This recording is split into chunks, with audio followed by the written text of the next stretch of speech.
orang Islam sepatutnya yang dah Islam pun tak percaya kan. Sebab apa? Amalannya tidak, dia seolah-olah amalnya dia tidak meyakini, dia tidak meyakini. Kalau kita yakin, kita akan beramal ikut perintah, ikut sunnah Nabi SAW. Maksudnya itulah, tidak meyakini sepenuhnya.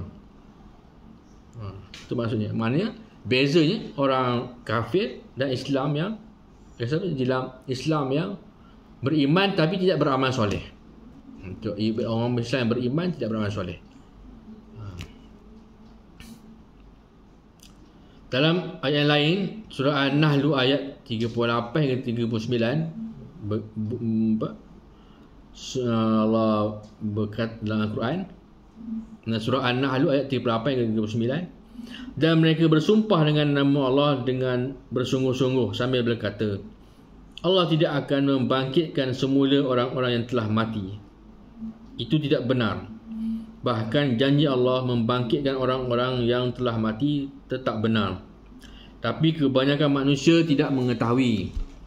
Allah menghidupkan semula orang-orang yang mati untuk menerangkan kepada mereka apa yang mereka berselisih padanya, dan supaya orang-orang kafir mengetahui bahawa mereka adalah orang-orang yang berdusta. Dalam ayat yang lain, surah Al-Hajj ayat 7, dan bahawa sesungguhnya hari kiamat itu tetap akan datang, tidak ada sebarang syak kepadanya, dan bahawa sesungguhnya Allah akan membangkitkan, menghidupkan semula orang-orang yang di dalam kubur. Dalam ayat lain, surah Al-Am ayat 36, sedang orang-orang yang mati Allah bangkitkan mereka semula pada hari kiamat kelak, kemudian mereka dikembalikan kepadanya untuk menerima balasan. Dalam ayat yang lain, surah Al-Mujadalah ayat 6, semasa mereka semuanya dibangkitkan hidup semula oleh Allah pada hari kiamat, lalu diterangkan kepada mereka segala yang mereka telah kerjakan. Allah telah menghitung amal-amal mereka itu satu persatu, sedang mereka telah melupakannya. Dan ingatlah Allah menjadi saksi akan tiap-tiap sesuatu. Itu Allah maknanya perkara akan tentang menyucikan Allah ini ialah Allah beritahu daripada tajuk tadi, semua ayat Allah yang akan berlaku ada dalam Quran ini Allah kena dengan keyakinan, dengan keyakinan bahawa apa yang Allah beritahu, Allah akan menghitung amal bersatu persatu. Tapi mereka tak yakin. Ayat yang terusnya, surah Taghabun ayat 7, di antara sebab-sebab kufur orang-orang yang kafir ialah kerana mereka mengatakan bahawa mereka tidak sekali-kali akan dibangkitkan sesudah mati. Katakanlah, bahkan demi Tuhanku kamu akan dibangkitkan, kemudian kamu akan diberitahu tentang segala yang kamu telah kerjakan, dan yang demikian itu adalah mudah bagi Allah melaksanakannya. Surah Al-Taghabun ayat 7.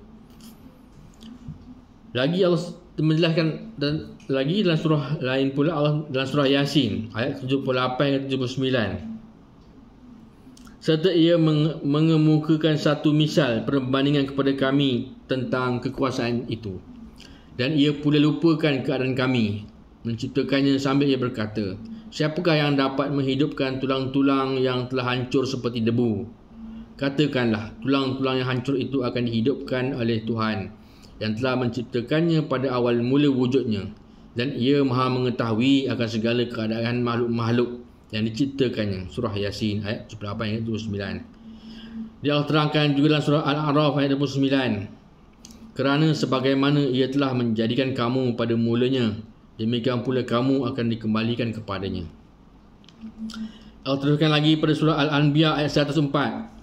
Surah Al-Anbiya Allah beritahu lagi, sebagaimana kami mulakan wujudnya sesuatu kejadian, kami ulangi wujudnya lagi sebagai satu janji yang ditanggung oleh kami. Sesungguhnya kami tetap melaksanakannya. Allah bahasakan dia kami. Maksudnya kami ialah, kalau Allah masukkan aku dalam diskusi, Allah sahaja. Kalau kami, termasuklah orang kami lah, para nabi, rasul, sahabat, orang-orang yang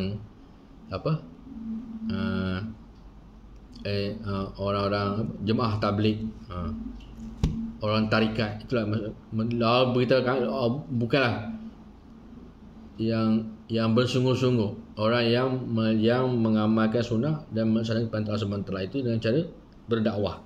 Yang dakwah.